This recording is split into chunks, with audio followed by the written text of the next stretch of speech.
नमस्कार दर्शकों, मैं प्रद्युमन जोशीला। आज हमारे साथ दो ऐसी शख्सियत हैं जिनका ना केवल हरियाणा और हिंदुस्तान में बल्कि पूरी दुनिया में अपना एक बहुत बड़ा नाम है, जिनकी इतनी बड़ी शख्सियत है कि उनके हरियाणा और भारत में ही नहीं पूरी दुनिया में भी फॉलोअर्स हैं। ऐसी ही एक शख्सियत जो हरियाणा प्रदेश से हिंदुस्तान की सबसे बड़ी पंचायत के सदस्य हैं, राज्यसभा के सांसद हैं और जिन्होंने अपना पूरा जीवन देश सेवा में समर्पित कर रखा है।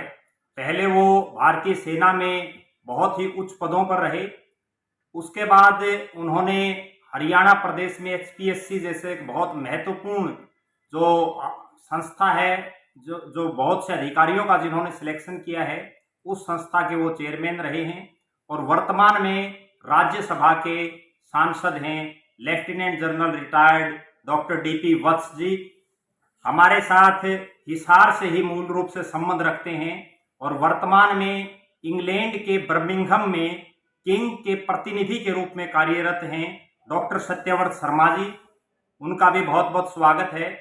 आज हम बात करेंगे, अभी डॉक्टर साहब कल ही जो है फिजी से लौट करके आए हैं और फिजी में 12वां विश्व हिंदी सम्मेलन का आयोजन किया गया, जो भारत और फिजी की सरकारों के द्वारा संयुक्त मेजबानी में, जिसको एस जयशंकर के नेतृत्व में भारत के सांसदों का एक प्रतिनिधिमंडल वहां गया, जिसमें कुल 12 सांसद और 3 मंत्री, केंद्र सरकार के टोटल 15 सांसद लोकसभा और राज्यसभा के उस प्रतिनिधिमंडल में शामिल थे।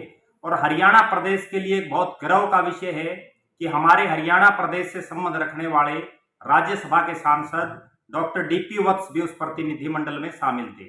आज हम बात करेंगे डॉक्टर वत्स से कि कैसा उनका वो विश्व हिंदी सम्मेलन में अनुभव रहा, क्या रहा उस हिंदी सम्मेलन में। सबसे पहले बहुत बहुत स्वागत है डॉक्टर साहब आपका। प्रद्युमन जी जी, पहले तो आपका बहुत बहुत शुक्रिया। धन्यवाद। बड़ी एलोबरेट आपने मेरा परिचय दिया। विश्व हिंदी सम्मेलन जो 12वां फिजी में था, उसमें हमारे बड़े बेहतरीन एक्सपीरियंसेस रहे, यानी जी तजर्बा रहा हमारा जी। और साथ में मैं आपको करेक्ट करूं कि सिर्फ हम 12 सांसद ही नहीं थे। भारतवर्ष से जाने वाले टोटल, मेरे जो चार्टेड प्लान गया था एयर एशिया का जी उसमें 250 लोग गए थे जी। और जो 250 लोग थे उसमें सांसद तो थे ही, हम्म मगर करीब करीब विभागाध्यक्ष थे जी। हिंदी के जो प्रेमी विश्वविद्यालयों में थे, हिंदी प्रेमी, जी। और चांसलर और वाइस चांसलर भी थे।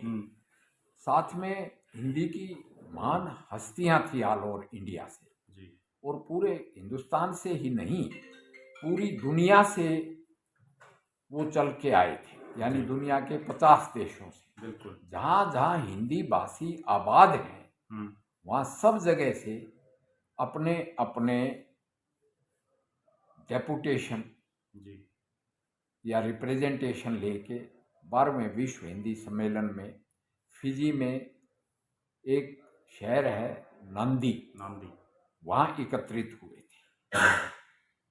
हमारा जो मकसद था वहाँ जाने का वो ये था कि अब भारतवर्ष मोदी जी के नेतृत्व में एक फास्ट फॉरवर्ड मोड में है जी। क्यों ऐसा हुआ कि भारतवर्ष का चाहे सामरिक पोजीशन देखो, चाहे व्यापारिक या आर्थिक देखो, अब वो दुनिया की 5 तो सबसे बड़ी आर्थिक ताकतों में उभर के आ गए हैं। बिल्कुल।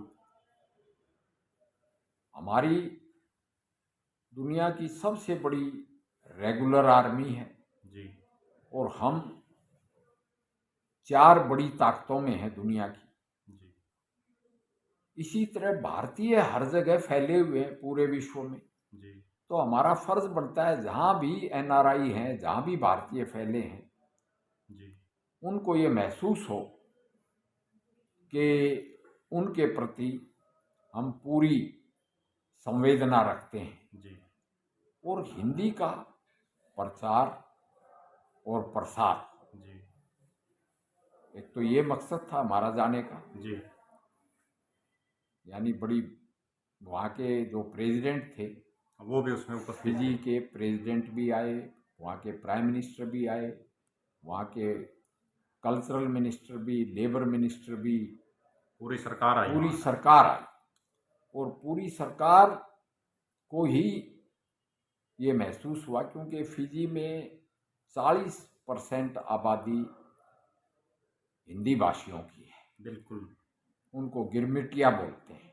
वो क्या था, एक ट्राईपार्टाइट एग्रीमेंट था।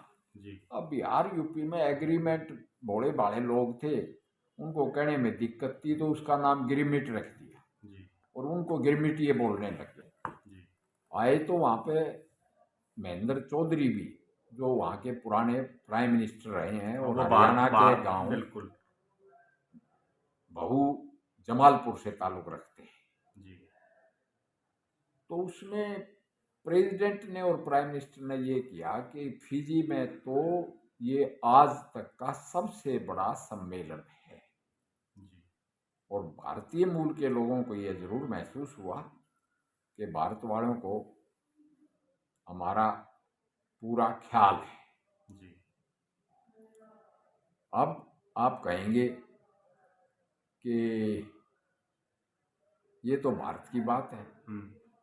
डॉक्टर सत्यव्रत जी मेरे बड़े भाई हैं और सीनियर रहे हैं मेडिकल कॉलेज में। जी ये भी हमारे प्रतिनिधि हैं जी यूके में, क्योंकि यूके में भी हिंदी भाषियों की एक बहुत बड़ी तादाद है।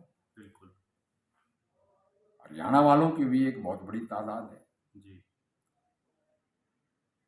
ये पूरी तरह से यूके में और पूरे यूरोप में इनके ताल्लुकात हैं, इनका रसूख है। बिल्कुल इनसे भी जो वैल्यूएबल इनपुट्स होंगे बिल्कुल वो लेने आप लें उनको। बिल्कुल बिल्कुल। इसी बीच में एक बात और पूछना चाह रहा था डॉक्टर साहब, महेंद्र चौधरी जी जो हरियाणा से संबंध रखते थे और वो उस देश के फिजी में जाकर के प्रधानमंत्री बने, आपकी भी उस दौरान उनसे मुलाकात हुई, जो आपका प्रतिनिधिमंडल गया वहाँ, तो उस दौरान आपको कैसा लगा जब एक हरियाणा प्रदेश का एक यहाँ का बासिंदा और फिजी में जाकर के वो देश का प्रधानमंत्री बना, उस अनुभव को और आप दर्शकों के सामने शेयर करें।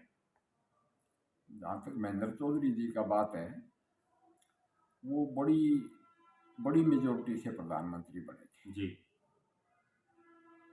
मगर मैं ये कहता हूँ कि चाहे आप प्रधानमंत्री हैं चाहे जी कुछ हैं, जी आपके पीछे सॉलिड ताकत होनी बहुत जरूरी है। बिल्कुल तो वो मैं फिजी की लोकल पॉलिटिक्स में ना पढ़ते हुए मैं ये कहूँगा जी कि अब वो अपोजिशन में है जी और भारतीय मूल के काफी लोग अभी भी सरकार में हैं। यानी उनके डेप्टी प्राइम मिनिस्टर थे वो भारतीय मूल के थे। जी एक लेबर मिनिस्टर थे मेरे साथ ही बैठे थे, अग्निदेव सिंह, जी वो भी भारतीय मूल के थे। जी तो फिजी एक डेमोक्रेसी है जी और डेमोक्रेसी में कभी अपोजिशन तो जी कभी सत्ता, बिल्कुल ये डेमोक्रेसी के दो पहलू हैं। जी मगर हमें बड़ा अच्छा लगा कि एक भारतीय मूल का आदमी जी वहाँ प्रधानमंत्री बने। हमें तो ये भी बहुत अच्छा लगता है कि एक भारतीय मूल का आदमी जी यूके का प्राइम मिनिस्टर है। बिल्कुल अभी बने अभी अभी बने ऋषि सोनक जी। बिल्कुल तो ये बात हम हिंदी की कर रहे थे। हिंदी में जो हमने वहाँ 5 दिन रहे, हम वहाँ जी 2 दिन तो आने जाने में लग गए। बिल्कुल उस दौरान एक तो हमें ऐसा लग गया कि हम उत्तर प्रदेश के किसी शहर में घूम रहे हैं, यानी वहाँ सारे व्यापारी भारतीय मूल के थे जी करीब करीब। बिल्कुल और वहाँ के जो लोकल ट्राइबल्स हैं जिनको फिजियन बोलते हैं, जी वो भी हिंदी समझते थे और बोलते थे। और एक ऐसी रेस भी मिली इंडो फिजियन, यानी भारतीय कुछ जाके वहीं शादियां कर ली। फिजियन काफी जिस्म से बहुत तकड़े हैं, भारतीय उनके मुकाबले में पतली हड्डियों के लगते हैं, जी नहीं इतने लंबे। बिल्कुल। मगर जो बीच की रेस निकल के आए इंडो फिजियन, वो बड़े सुंदर हैं और बड़े मस्कुलर हैं। बिल्कुल। That was a positive point. दूसरी बात, मेन मकसद जो था, strategic positioning of Fiji, Australia and New Zealand पे मैं बाद में बात करूंगा जी। हिंदी कैसे फैले। फिजियंस को तो ये हो गया, तो हमारे पास तो हिंदी है ही। प्राइम मिनिस्टर ने डिक्लेयर किया कि हमने पार्लियामेंट में हिंदी अलाउ कर दी और हिंदी में भाषण भी हो गया जी। एक सरदार जी ने वहाँ हिंदी में भाषण दिया जी। दूसरी बात, उसको ऑफिशियल 3 लैंग्वेज हैं, इंग्लिश, हिंदी और फिजियन। जी। फिजियन और इंग्लिश का स्क्रिप्ट तो इंग्लिश ही है, हिंदी को भी ऑफिशियल लैंग्वेज बना दिया। ये हमारी बहुत बड़ी अचीवमेंट है वहाँ जाने की। तीसरी बात जी ये हुआ कि हिंदी का फैलाव कैसे हो पूरी दुनिया में। पूरी दुनिया में। उस पर 3 दिन तक डिस्कशन होती रही। कुछ डिस्कशंस तो ऐसी भी थी, उसको वो ऑर्नामेंटल हिंदी कह रहे थे कि जो ग्रामेटिकली बहुत करेक्ट हो और वो बड़ी सुंदर लगे कविताई फॉर्म में जी। मगर वो हमें प्रैक्टिकल एस्पेक्ट लगा जी। वो ये लगा कि हिंदी का फैलाव जब होगा जब हिंदुस्तान मजबूत होगा। बिल्कुल। हिंदुस्तान मजबूत कैसे कि आजकल दुनिया में फाइनेंशियल सदा ही रहा, आर्थिक लिहाज से जो तगड़ा है, व्यापारिक लिहाज से जो तगड़ा है और सामरिक लिहाज से जो तगड़ा है, उसी की लैंग्वेज लोग फॉलो करेंगे। जी। यहाँ बाहर के आक्रमणकारी आए तो उन्होंने अपनी लैंग्वेज इम्पोज कर दी हमारे ऊपर। इसी तरह ब्रिटिश सारी संसार में फैल गए तो उन्होंने इंग्लिश को इम्पोज कर दिया। जब हम ताकतवर होंगे तो लोगों को हमारी जुबान को सीखना पड़ेगा। तो उसमें मेरा अपना ओपिनियन ये है कि ताकतवर बनो और हिंदी को दूसरी जुबान पे सवार करो। जैसे मैंने कई भाषण में आमतौर से मैं बोलता हूँ कि आप दुश्मनी मत लो दूसरी भाषाओं से, उनसे सामंजस्य बैठाओ। बिल्कुल। और उनके कंधे पे सवार होके या वो आपके कंधे पे सवार रहें, उस तरह से आप फैलो। जी। जैसे मैं यूरोप गया था तो मेरा एक एक्सपीरियंस है जी कि हॉलैंड के होटल पार्क में मैं दूध पी रहा था, बड़ा शानदार दूध था जी, उसमें चीनी नहीं थी। तो मैं आई आस्क्ड फॉर के शुगर दो जी, उसके समझ में नहीं आई, जर्मन वेटर था। तो फिर मैंने इशारा किया तो वो कहता ओ शक्कर, यस शक्कर। तो उसने चीनी ला के दे दी, उस पर लिखा हुआ था शक्कर। तो शक्कर मैंने डाली। तो फिर मैंने देखा चाहे ये द्वार से ढोर हो, चाहे पशु चर से पास्चर हो, बिल्कुल, चाहे पित्र से फादर हो, बिल्कुल, चाहे मातृ से मदर हो, संस्कृत के ऐसे हजारों शब्द जी संस्कृत के वो लैटिन भाषाएं अंग्रेजी में यानी यूरोपियन भाषाओं में हैं जी। तो संस्कृत जननी है। तो मैं ये कहने लगा कि देखो भाई, आज के ज़माने में, मॉडर्न साइंस के ज़माने में जी, अंग्रेजी मजबूरी है और हिंदी ज़रूरी है जी। तो उस मजबूरी को भी हमने सीखना पड़ेगा जी। तो मेरा कहने का मतलब ये था। इसी तरह फिजी के कुछ वर्ड जुड़े हुए हैं वहाँ की भाषा में, इसी तरह मॉरिशस के कुछ मॉरिशस की हिंदी में जुड़े हुए हैं। तो हिंदी को अब यूनिवर्सलाइज करने के लिए हमें दूसरी भाषाओं के साथ तालमेल बैठानी पड़ेगी।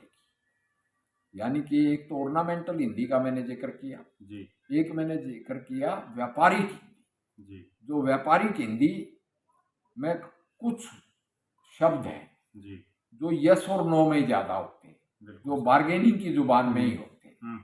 तो उसको कविताई रूप की जरूरत नहीं है, उसको ग्रामर की जरूरत नहीं है जी। जैसे हम फौजी हिंदी बोलते हैं जी सर, कि उसमें उस हिंदी को फैलाने के लिए व्यावहारिक बनाना बहुत जरूरी है। बिल्कुल बिल्कुल। और मैं कहता हूँ कि जैसे अंग्रेज फैले, जी अंग्रेजों को वापस इसलिए जाना पड़ गया जी कि वो दूसरी रेसिस के साथ घुले मिले नहीं। यहाँ एंग्लो इंडियन रहे तो कुछ, मगर उनकी आबादी कम थी। वो तो उस वक्त 2 करोड़ थे, बिल्कुल अब 6-7 करोड़ है। हमारी तो 140 करोड़ आबादी है। बिल्कुल 140 में से जैसे आप फैलाओ अमेरिका, कनाडा, ऑस्ट्रेलिया, न्यूजीलैंड में देखें तो उनको लाखों भारतीयों की नहीं, करोड़ों भारतीयों की जरूरत है। जी बिल्कुल। तो हम करोड़ों भारतीय बाहर जाएं, चाहे वो इंटेलेक्चुअल इन्वेजन हो, जी चाहे आध्यात्मिक हो, जी चाहे साइंटिफिक हो, चाहे ब्रेन ड्रेन हो। जी उस ब्रेन ड्रेन में फिर जाके वहीं घुल मिल जाए तो उससे भारतीय संस्कृति फैलेगी, जी भारत की जुबानें फैलेंगी। यही लब्बे लबाब है, यानी यही निष्कर्ष है टोटल जो मैंने वहाँ पे महसूस किया। हमारे साथ डॉक्टर सत्यव्रत शर्मा जी भी हैं, जो बेसिकली हिसार से ही हैं, और ये बड़ा गर्व का विषय है ना केवल हिसार वासियों के लिए बल्कि हरियाणा प्रदेश और भारतवासियों के लिए कि वो इंग्लैंड में जाकर के और बर्मिंघम में किंग के प्रतिनिधि के रूप में कार्यरत हैं। तो हम उनसे भी जानेंगे इस 12वें विश्व हिंदी सम्मेलन के बारे में उनकी क्या राय है, और वो क्या चाहते हैं कि किस तरह से भारतीय जो हिंदी भाषा है उसका पूरी दुनिया में फैलाव हो। डॉक्टर साहब जी, आपने बात की इसलिए धन्यवाद। जी बात ये कि हमारे यहाँ बर्मिंघम में और इंग्लैंड में एक जो काउंसलेट है, काउंसलेट माने यहाँ की एम्बेसी, उस काउंसलेट में एक हिंदी का अटैची रहता है जी। और उस हिंदी के अटैची का कार्य ये है कि वो सब में हिंदी का प्रचार प्रसार करे। बर्मिंघम में भी एक काउंसलेट का छोटा दफ्तर है और अभी कोई 2 हफ्ते पहले वहाँ पे हिंदी के बारे में सम्मेलन हुआ। तो जो हिंदी बोलने वाले थे, हिंदी कविता लिखने वाले थे, ऐसे वहाँ पे बहुत से लोग हैं, वो आए, उन्होंने हिस्सा लिया। और हम दिल से ये चाहते हैं कि हिंदी का प्रचार प्रसार तो रहे, पर हिंदी का प्रचार प्रसार जैसे आपने अभी सुना डॉक्टर वत्स से कि वो कोई दुश्मनी नहीं बल्कि एक साझापन है। ऐसा समझा जाता है कि 6 साल की अवस्था तक, जब बच्चा पैदा हो तब से 6 साल की अवस्था तक उसे जितनी भाषाएं आप सिखाएंगे उतना उसके दिमाग का विकास होगा। तो 2, 3 या 4 भाषाएं पढ़ना समझना ये अच्छी बात है। इंग्लैंड में ऐसा करते भी हैं, पर इंग्लैंड में ऐसा दूसरी जो भाषा है वो या फ्रेंच है या जर्मन है। जी हमारे मूल के जो लोग वहाँ पे बस गए हैं, जिन्होंने बहुत ख्याति अर्जित की है, बड़े अच्छे काम किए हैं, और आपको तो पता है, डॉक्टर साहब ने भी बताया कि हमारे प्रधानमंत्री भी मूल निवासी भारतीय हैं। ऋषि सुनक जी इस समय प्रधानमंत्री। तो जो हमारे बच्चे हैं उनको फ्रेंच और जर्मन के प्रति लगाव रहे, इसमें कोई प्रॉब्लम नहीं है, इसमें कोई समस्या नहीं है, पर उसमें उनका हिंदी में रुझान भी हो। और हमने ऐसा भी देखा कि स्वामी नारायण मंदिर वाले लंदन में अपने बच्चों को न केवल हिंदी बल्कि संस्कृत भी पढ़ाते हैं। और उन अंग्रेज बच्चों को संस्कृत में जब आप श्लोक बोलते सुनेंगे तो उनके उच्चारण में आप जरा सी चूक भी नहीं पाएंगे। ये अच्छी बात है। इसी तरह से हमारी इच्छा ये है कि जैसे वहाँ पे जो हिंदुस्तानी बस गए हैं उन्होंने बहुत नाम पैदा किया, बहुत अच्छी भावना पैदा की, वहाँ के जो हिंदुस्तानी लोग हैं, खासकर हिंदू लोग जो हैं, उनके बारे में तो ऐसा समझा जाता है कि इनमें कोई खुराफाती नहीं है, कोई प्रॉब्लम क्रिएट करने वाला नहीं है, शांति प्रिय लोग हैं। और वो शांति से अपनी बात कहें, समझाएं तो लोगों को अच्छी लगती है। और शांति से वो बात हिंदी में कहें तो सोने पे सुहागा। यूँ समझिए कि आप 2 और 2 4 नहीं, 2 और 2 6 हो। जी डॉक्टर साहब। तो दर्शकों, 1975 से लेकर के जब 1975 में पहला विश्व हिंदी सम्मेलन हिंदुस्तान की धरती में नागपुर शहर में हुआ, और अभी 12वां विश्व हिंदी सम्मेलन फिजी देश में हुआ, जहां हरियाणा से राज्यसभा के सांसद, जो भारत की सबसे बड़ी पंचायत में सांसद हैं, उन्होंने इस हिंदुस्तान का, हमारे भारत देश का प्रतिनिधि मंडल में एक सांसद के तौर पर प्रतिनिधित्व किया। आप हमारे साथ जुड़े डॉक्टर साहब, अगर अंत में आप कोई संदेश भारतवासियों को या विश्व भर में फैले हिंदी भाषी लोगों को आप देना चाहें तो आप दे सकते हैं। एक बात जी। मैं जरूर कहूँगा, जी डॉक्टर डॉक्टर साहब से हमने बात करनी थी जी कि हरियाणा का योगदान, जी एक तो वहाँ भी ऑस्ट्रेलिया से, न्यूजीलैंड से काफ़ी हरियाणा के लोग आए हुए थे, जी मुझे बड़ी खुशी हुई। उन्होंने वहाँ भी हरियाणा एसोसिएशन भाईचारा जी बना रखा है। इंग्लैंड में तो हरियाणवी भाईचारा एक बहुत बड़ी चीज़ है।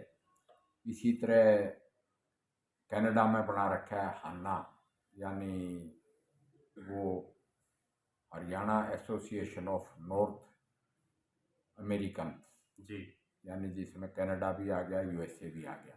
जी डॉक्टर और इनका काफ़ी बड़ा सांस्कृतिक मंच है, जी जो आपस में इनको महसूस नहीं होता कि भाई हम बाहर गए हुए हैं। जी जहाँ तक फिजी का सवाल है, ये तो था हमारा एक सांस्कृतिक महत्व, जी मगर इसमें स्ट्रेटजिक या सामरिक महत्व भी ये है हम्म, कि अब हमारी प्रेजेंट यानी मौजूदा परिस्थितियों को देखते हुए, हम्म, यानी उस तरफ रशिया और यूक्रेन का जंग जारी है, जी इधर चाइना के साथ उसके सभी पड़ोसियों का तनाज़ा चला हुआ है, जी क्योंकि वो विस्तार करते हैं जी विकास का नाम लेके, जी और उस विकास से विस्तार में जहाँ जाते हैं जी उन मुल्कों का बुरा हाल हो जाता है, जैसे चाइना ने श्रीलंका का और अब पाकिस्तान का, जी क्योंकि वो कर्जा इतना भारी है, ब्याज इतना भारी है बिल्कुल कि उससे मुक्त होना उस देश के लिए मुश्किल हो जाता है। जी तो हम ऑस्ट्रेलिया, न्यूजीलैंड जी और ये साउथ पैसिफिक के आइलैंड्स हैं, जी इनमें हमारी प्रेजेंस बहुत ज़रूरी है। जी डॉक्टर उसमें ये नहीं कि हम काउंटर करें, क्योंकि आजकल का ज़माना ऐसा ही है कि व्यापार भी करते रहते हैं जी और काउंटर भी होते रहते हैं, जी मगर असलियत ये है कि नेहरू जी की कुछ गलतियां, ऐतिहासिक गलतियों की वजह से जी आज भारतवर्ष चारों तरफ से घिरा हुआ है, जी यानी पाकिस्तान भी, चाइना भी चाइना भी, जी और चाइना का फैलाव जी स्ट्रिंग ऑफ पर्ल्स, यानी कि चाइना पाकिस्तान के थ्रू ग्वादर में अपनी प्रेजेंस कर रहा है, हम्म, श्रीलंका पे हम्बन टोटा पे उन्होंने लीज पे ले लिया 99 ईयर्स, हम्म, इसी तरह अफ्रीका के हॉर्न डेजुबूती में भी प्रेजेंस है। हम्म, तो हमें आलमी ताकत बनने के लिए, जी यानी सुपर पावर बनने के लिए सुपर बनना पड़ेगा। इसलिए मैंने शुरू किया था कि फास्ट फॉरवर्ड मोड में मोदी जी, हम्म, वो कल परसों बेंगलोर में एरोनॉटिक्स की सभा को संबोधित करते हुए बोला कि भाई मैं तो फाइटर पायलट की तरह से लीड कर रहा हूँ, हम्म, कि हमारे एम बहुत दूरंदेश हैं बिल्कुल और स्पीड भी बहुत तेज है, जी और स्प्लिट सेकंड डिसीजंस, जी तो ये सरकार डिसिसिव गवर्नमेंट है, फैसले लेती है, समस्या को टालती नहीं, न समस्या को पालती, जी चाहे 370 धारा हो, जी चाहे 3 तलाक हो। तो बिल्कुल इसी स्पीड से मोदी जी के साथ कदम से कदम मिलाते हुए हमें जगत गुरु का जो हमारा ध्येय है उसको अचीव करने के लिए हमें अपनी इकोनॉमी को और साउंड करके $5 ट्रिलियन तो एक स्टेप 1 है, जी मगर अल्टीमेटली हमें चाइना की इकोनॉमी है 15 के करीब और अमेरिका की 21 से 25 है, जी तो हमें भी उस दौड़ में तेज दौड़ के वहां तक पहुंचना पड़ेगा। जी यही हमारा जाने का मकसद था, और कॉन्फ्रेंस जो है वो एक बहुत बड़ी कामयाब कॉन्फ्रेंस थी, जी and message of India was delivered very loud and clear. बिल्कुल बहुत बहुत धन्यवाद लेफ्टिनेंट। एक अभी संदेश हाँ मैं- बिल्कुल डॉक्टर साहब भी कुछ कहना चाह रहे हैं, एक डॉक्टर संदेश सत्यवर्त जी। एक संदेश मैं भी उन भारतीय मूल के लोगों को देना चाहूँगा जो विभिन्न देशों में जाके बस गए हैं। ऐसा है कि हमें याद रखना चाहिए कि एक हमारी दो माँ हैं, एक ने हमें जन्म दिया, एक ने हमें पाला। हमें उन दोनों माँओं से उतना ही प्रेम करना चाहिए जितना जिसकी वो हकदार है। और ये भी कहना चाहूँगा कि जो भारतीय मूल के लोग हैं वो जाके वहाँ पे अपनी सुगंधी फैलाएं। वो सुगंधी कैसे फैला सकते हैं? वो इस तरह से फैला सकते हैं कि हर भारतीय नागरिक जो बाहर बस गया है उसका ये कर्तव्य है कि वहाँ इतने अच्छे काम करे कि लोग उसका नाम न पूछें, बल्कि उसको इस बात से याद करें कि वो इंडियन, वो कहाँ है। उसको इस बात से याद करें कि उस इंडियन ने जो अच्छा काम किया था उसका नाम क्या था। नाम ज़रूरी नहीं है जी, ज़रूरी बात यह है कि वो भारतीय मूल के किसी व्यक्ति के अच्छे काम को याद रखें। जी, बहुत बहुत धन्यवाद हमारे साथ lieutenant general retired doctor DP Vats ji का और डॉक्टर सत्यव्रत शर्मा जी का। बहुत बहुत धन्यवाद। आपका अपना प्रद्युमन जोशीला।